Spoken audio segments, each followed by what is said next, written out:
bienvenue à cette grande édition d'informations sur nos antennes. Le président de la République démocratique du Congo, Félix-Antoine Tshisekedi Tshilombo, le premier ministre Jean-Michel Sama Lukonde, quittant la présidence pour la prime.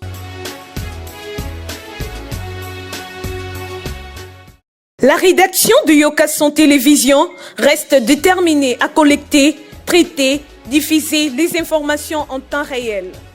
La rédaction de Yokason Télévision vous présente les informations à chaque heure. Pour passer les informations dans le journal, contactez-nous au +243 89 110 74 22.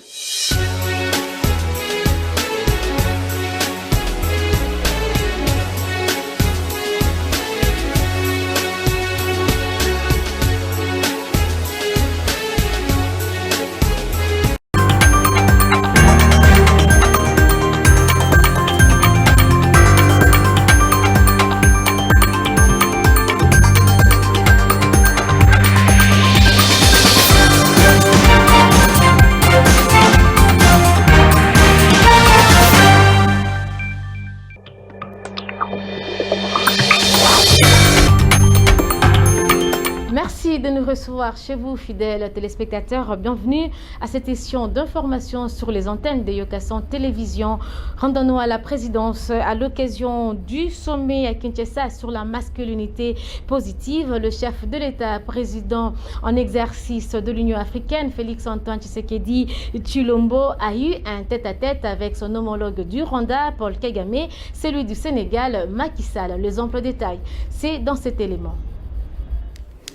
C'est un retour effectif que la République démocratique du Congo fait sur la scène diplomatique.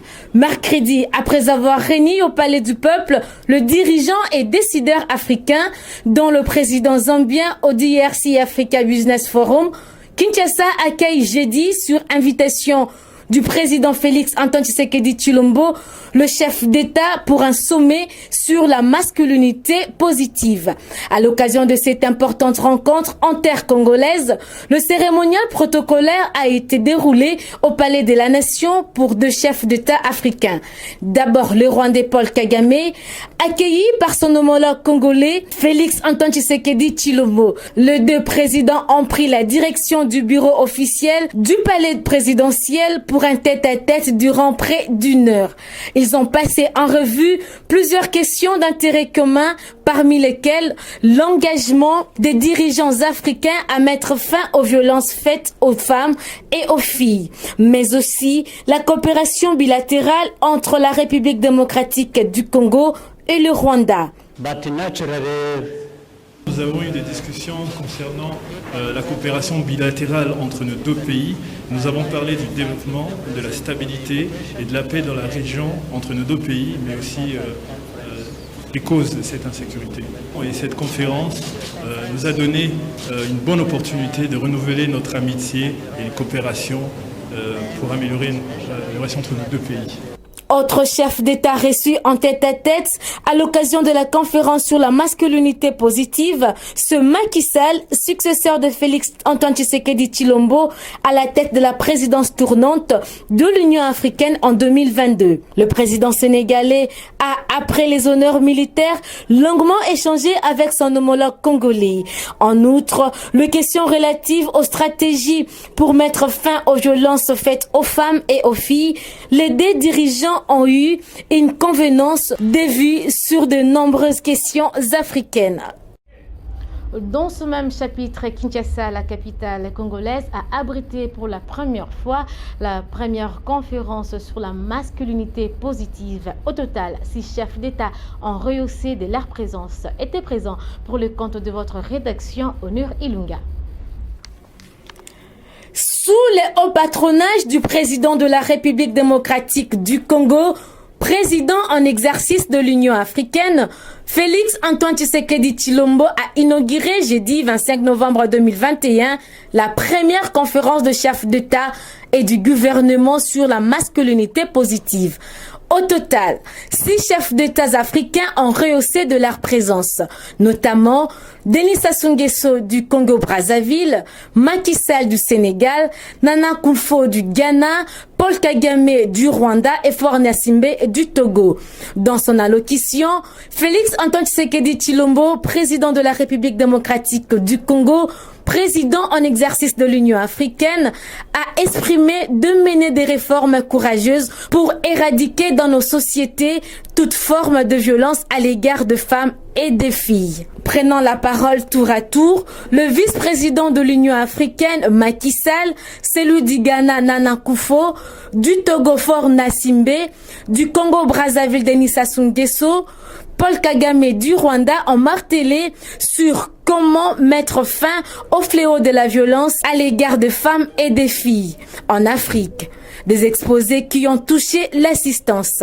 Il s'y est de rappeler que ces assises ont été initiées par le gouvernement de la République démocratique du Congo en collaboration avec la Commission de l'Union africaine qui se sont clôturées à la grande satisfaction de tous. Dans un autre chapitre, 48 heures après avoir rencontré le cardinal Floridin Ambongo, le président de deux chambres du Parlement, Christophe Mbosso-Kodia, Modeste Bati Lukwebo, le chef du gouvernement Jean-Michel Sama Lokondé, le conseil spécial du chef de l'État en matière de sécurité, François Beya, ont été reçus jeudi dans la soirée par le représentant légal de l'ECC. Retrouvons une fois de plus Onurulunga dans cet élément.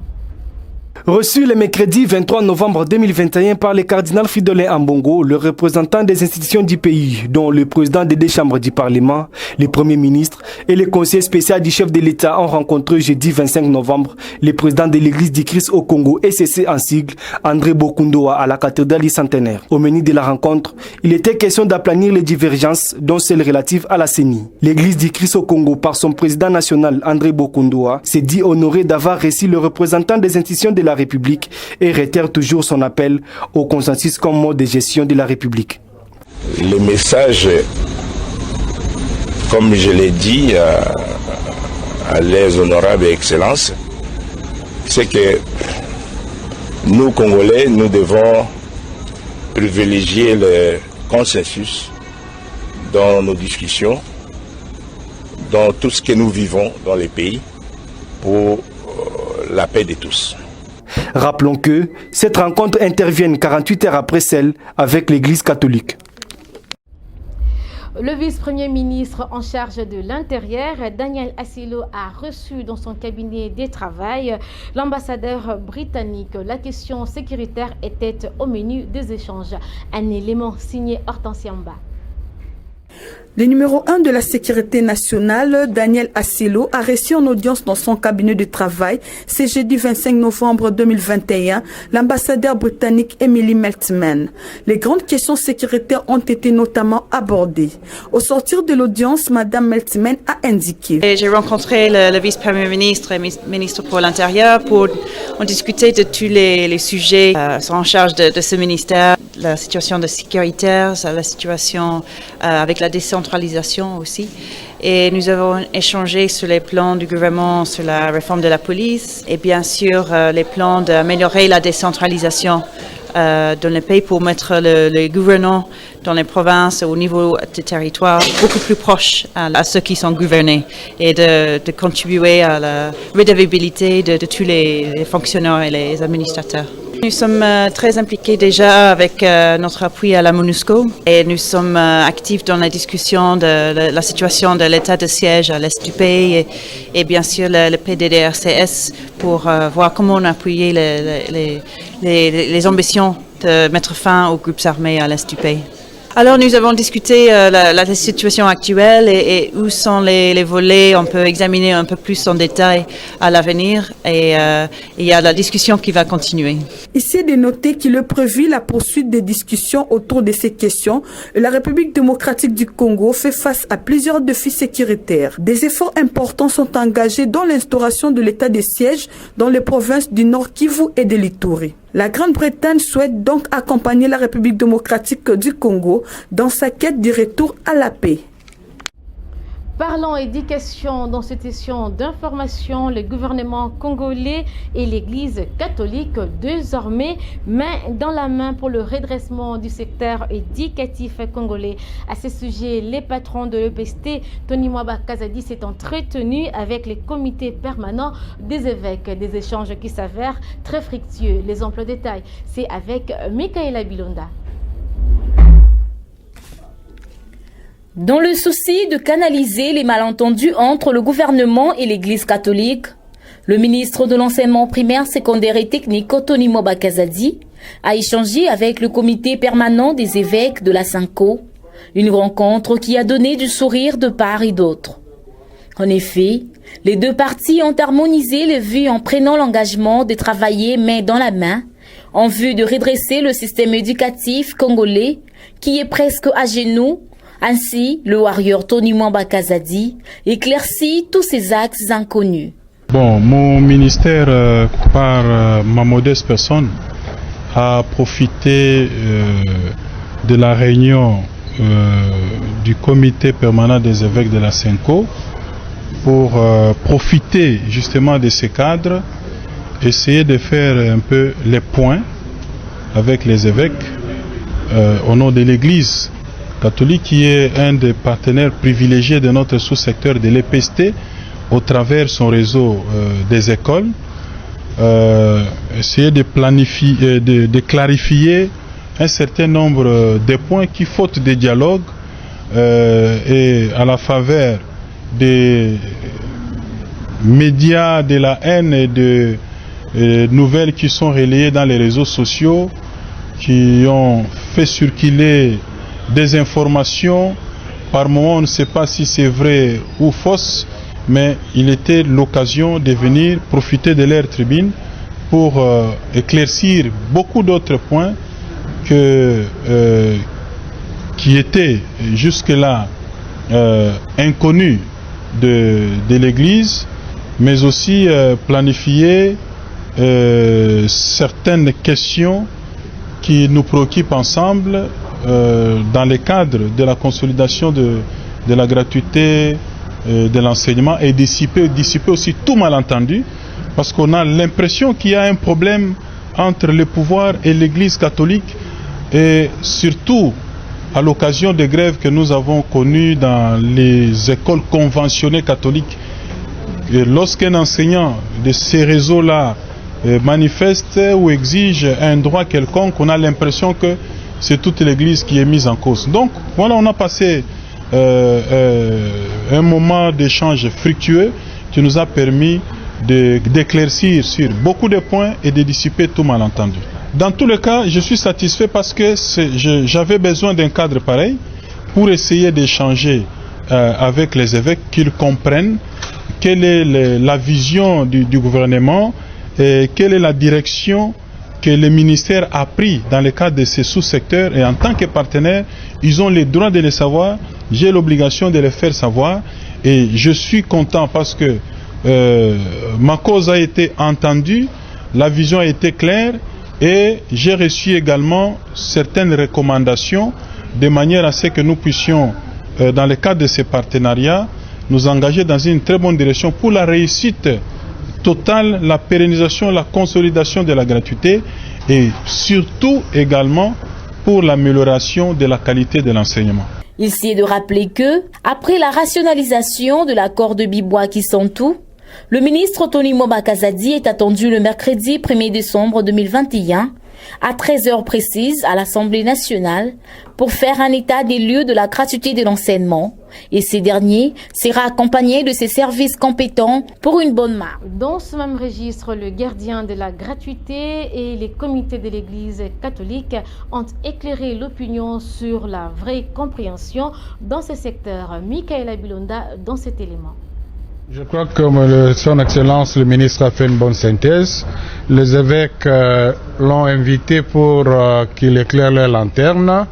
Il y a eu des échanges assez francs, cordiaux pendant plus ou moins 2 heures, où le ministre a fait montre de la maîtrise de son secteur, finalement, on a compris que et les évêques et les ministres regardent dans la même direction et ils sont ouverts les uns aux autres à travailler ensemble pour promouvoir l'éducation, particulièrement soutenir la gratuité. Et on s'est aussi rendu compte que quelque part, on est pris en otage par le fake news dans les réseaux sociaux. On attribue au ministre ce qu'il n'a jamais dit, on attribue à la Sénco ce qu'il n'a jamais fait, et finalement, ce sont des vérités des réseaux sociaux.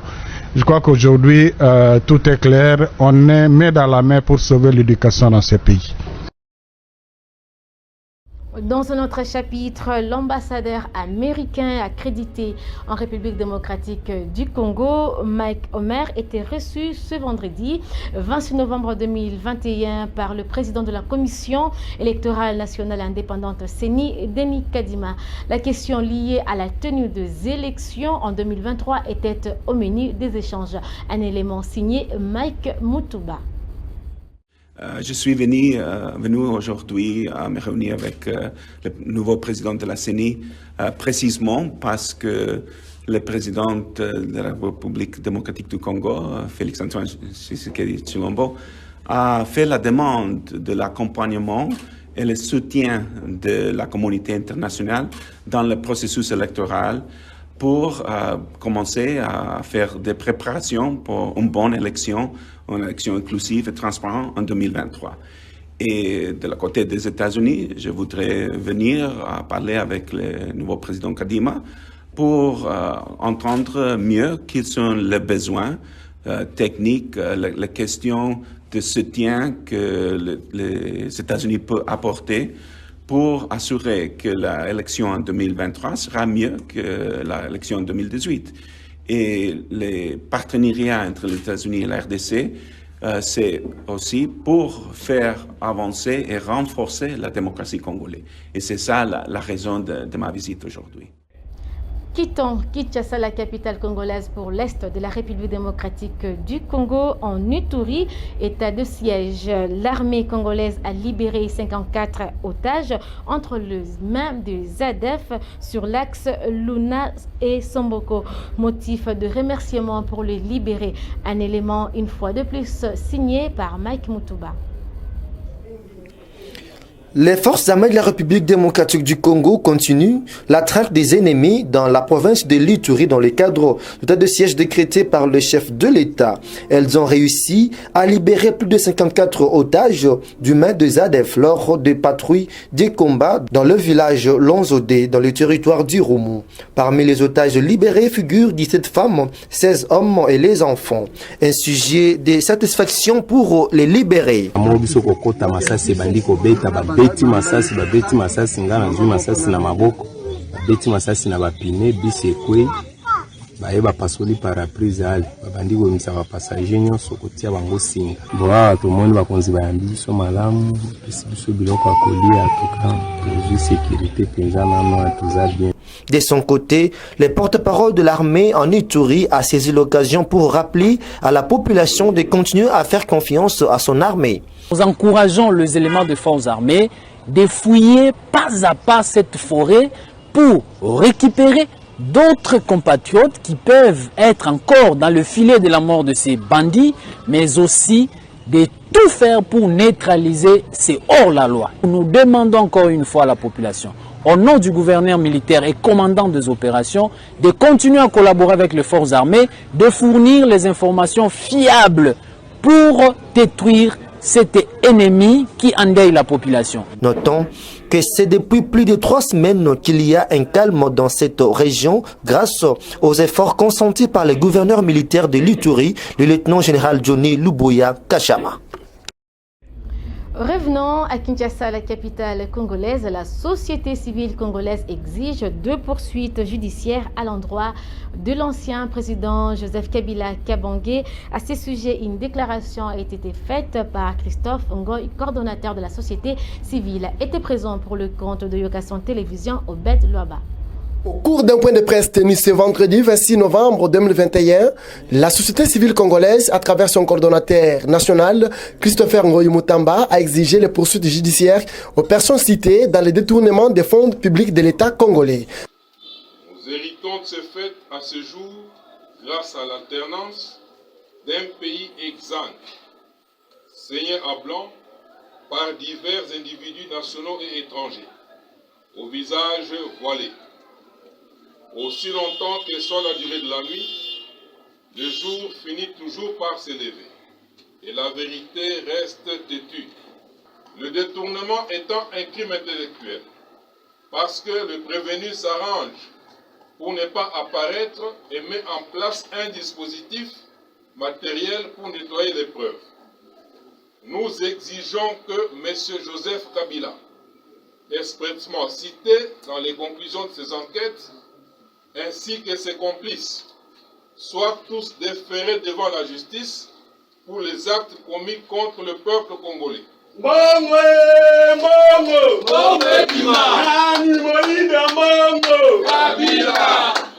Et nous veillerons à ce que cela soit fait.